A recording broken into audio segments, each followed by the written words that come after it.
여러분 안녕하세요. 이지우 사이언스 TV의 정인성 강사입니다. 오늘은 기초화학 산, 염기의 세기에 대해서 한번 이야기해 보도록 하겠습니다. 자, 산이다 라고 하시면 여러분 아시다시피 강산이다, 약산이다.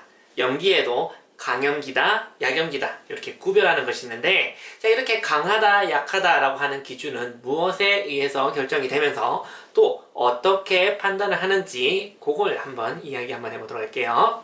자, 여기 두 개의 수용액이 있습니다. 하나는 HA다라고 하는 수용액이고요. 하나는 HB라고 하는 수용액입니다. 여기서 H는 수소를 나타내고 A와 B는 임의의 음이온을 나타낸다라고 보시면 되겠습니다. 자, 그럼 HA 같은 경우에는 물에 넣었을 때 어떻게 되느냐? 원래는 H와 A다라고 하는 이온들이 이렇게 붙어 있을 건데, 물에 넣자마자 얘네들은 바로 분리가 되네요. 분리가 되면서 HA다라고 하는 것은 H 플러스의 양이온과 A 마이너스의 음이온으로 분리가 됩니다. 자, 이렇게 분리가 되는 현상을 우리는 전리라고 합니다. 전리, 이별을 해서 전기적 성질을 띈다 라는 뜻으로 이해를 하시면 되겠습니다. 자, 그럼 이 전리를 우리나라 말로 하면 어떻게 되느냐? 분리가 되면서 얘네들은 각각 양이온과 음이온이 되네요. 그래서 얘네들을 우린 뭐라고 한다? 이온화 되었다 라고 이야기하죠. 그래서 전리는 한국말로 하면 이온화 현상이다 라고 생각해 주시면 되겠습니다. 자, 그러면 전리가 여기서는 어떻게 된다? 넣는 족족 바로 전리가 일어나더라. 그래서 전리가 잘 된다 라고 생각해 주시면 되겠네요. 자, 근데 HB다 라고 하는 것은요, H와 B가 만나서 물에 넣었더니 얘네들은 일부는 전리가 되는데, 여기는 전리가 되는데 얘네들은 전리가 되지 않았네요. 그럼 전리가 잘 된다 안 된다? 전리가 잘 안 된다 라고 보시면 되겠습니다. 자, 그러면 이 HA 수용액과 HB의 수용액은 무엇이 다르다? 전리가 되는 정도가 다르다 라고 보시면 되겠습니다. 자, 그래서 이 전리되는 정도를 우리는 전리도라고 하고, 그 전리도는 이렇게 표현할 수가 있겠네요. 전리도 알파라고 표현합니다. 전리도 알파는 용해시킨 산, 염기의 농도 분의 전리된 산, 염기의 농도다 라고 볼 수가 있겠네요. 자, 그러면 농도다 라고 표현했지만 용액의 부피는 일정할 거니까 개수로 보셔도 되겠습니다. 자, 그럼 10개를 넣었는데 하나가 전리되었다. 그러면 10개 중에 하나, 10분의 1, 즉 0.1의 전리도를 갖는다라고 얘기할 수가 있겠고요. 또 넣는 족족 다 전리가 된다. 10개를 넣었는데 10개가 다 전리가 되었다라고 하시면 10분의 10, 즉 전리도는 1이다라고 보시면 되겠네요. 자, 그러면 이렇게 전리도의 차이에 의해서 어떠한 현상이 달라질까? 그것을 한번 본다라고 하시면, 자, HA 수용액 같은 경우에는 얘네들은 서로 이미 전리가 되어 있는 상태입니다. 전리가 된 상태다라고 하는 것은 얘네들은 다른 물질과 반응할 준비가 되어 있다라고 보시면 되겠죠. 즉, 분리가 되어 있어서 불안정한 상태다. 그럼 이때 여기에 다른 물질, 즉 산이니까 염기성의 물질을 넣는다라고 하시면 얘네들은 바로 반응하자 그러면서 우르르 달려들면서 반응이 아주 강하게 일어나겠죠. 아주 빠르게 일어나겠죠. 그리고 아주 격렬하게 일어날 겁니다. 그러면 얘가 왜 이렇게 반응을 강하고 빠르고 격렬하게 일으키느냐? 얘는 산으로서의 성질이 강하기 때문이다 라고 이야기를 할 수가 있겠네요. 자, 근데 HB 수용액 같은 경우에는요, 얘네들은 전리가 되지 않았습니다. 전리가 되지 않았다라고 하는 것은 안정적인 성질을 띠고 있다. 안정적인 성질을 띠고 있으니까 얘네들은 다른 물질이 온다 하더라도 반응을 잘 하지 않습니다. 그러면 반응을 하는 애들은 겨우 전리된 여기 하나 정도가 전리가 되어 있으니까 얘가 뽀록 하면서 반응이 날 겁니다.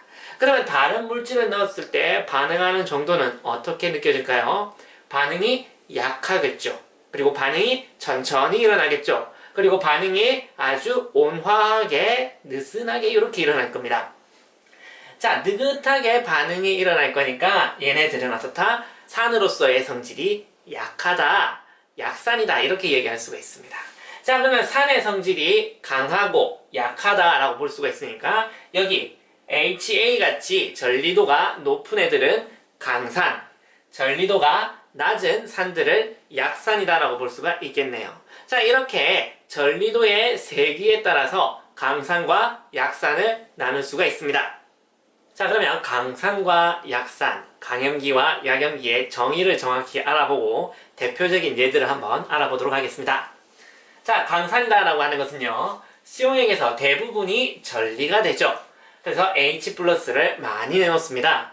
자, 그래서 전리도가 높겠죠. 전리도는 최대 1이 나올 수가 있고요. 강산은 전리도가 거의 1에 가깝습니다. 즉 100개를 넣으면 100개가 거의 다 전리가 된다라고 보시면 되겠습니다. 그래서 넣는 족족 전리가 된다라고 생각하시면 되겠네요.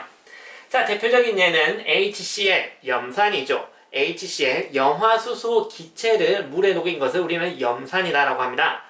자, 염산, N산이고요. H2SO4, 황산이죠. 류산이다라고 읽습니다. 자, HNO3, 질산이죠. 조산이다라고 읽어주시면 되겠습니다. 자, 약산은요, 자, 수용액에서 일부만 전리가 됩니다. 그래서 H 플러스를 적게 내놓는 산을 약산이다라고 하는데, 자, 그럼 전리도는요, 1보다 굉장히 작습니다. 자, 그냥 작은 게 아니라 굉장히 작다. 즉, 거의 0에 가까울 정도로 작다라고 보시면 되겠습니다. 예를 들어서 1000개의 입자를 넣으면 1000개 중에서 하나 정도가 전리된다고 합니다. 그래서 약 1000분의 1, 0.001 정도의 그 정도의 아주 작은 값의 전리도가 나온다라고 하니까 우리는 전리도가 작은 것이 약산이다라고 보시면 되겠습니다.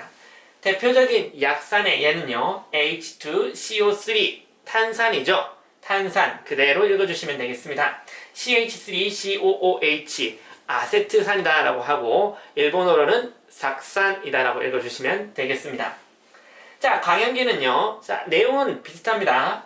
수용액에서 대부분이 전리되어서 OH-를 많이 내놓는 염기를 우리는 강염기다라고 하고 역시 전리도는 1에 가깝습니다. 대표적인 예로서는 NaOH, 수산화 나트륨, KOH, 수산화 칼륨, CaOH2, 수산화 칼슘, BaOH2, 수산화 바륨이 되겠습니다. 요 네 가지는 대표적인 강염기로서 여러분 꼭 기억하셔야 되겠죠. 약염기는요, 수용액에서 일부만 전리되어서 OH-를 적게 내놓는 염기다라고 보시면 되겠네요. 전리도는 1보다 역시 굉장히 작다라고 보시면 되겠습니다. 대표적인 예로서는요, NH3, 암모니아가 되겠네요. MgOH2, 수산화 마그네슘, AlOH3, 수산화 알루미늄이 되겠습니다. 자, 여기 예로 들었던 물질들은 여러분 무조건 기억하시고 계셔야 됩니다. 이재규에서는 이 물질이 강산이다, 이 물질이 약산이다 이렇게 주어져 있지 않고 바로 이 물질들이 나와 있습니다. 그러면 강산일 때는 어떻게 반응하고 약산일 때는 어떻게 반응하는지 정확하게 알고 계셔야지만, 즉 얘네들이 강산인지 약산인지 정확히 알고 계셔야지만 문제를 풀 수 있습니다.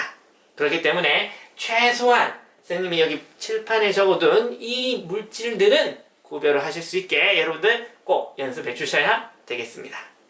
자, 오늘의 내용은 여기까지고요. 여러분 질문이 조금이라도 있으시면 아래의 주소로 꼭 연락 주세요. 자, 이 내용이 여러분께 도움이 되셨다면 구독과 좋아요 꼭 눌러주세요. 자, 그럼 우리는 다음 시간에 또 다시 만나기로 해요. 그럼 우리 안녕!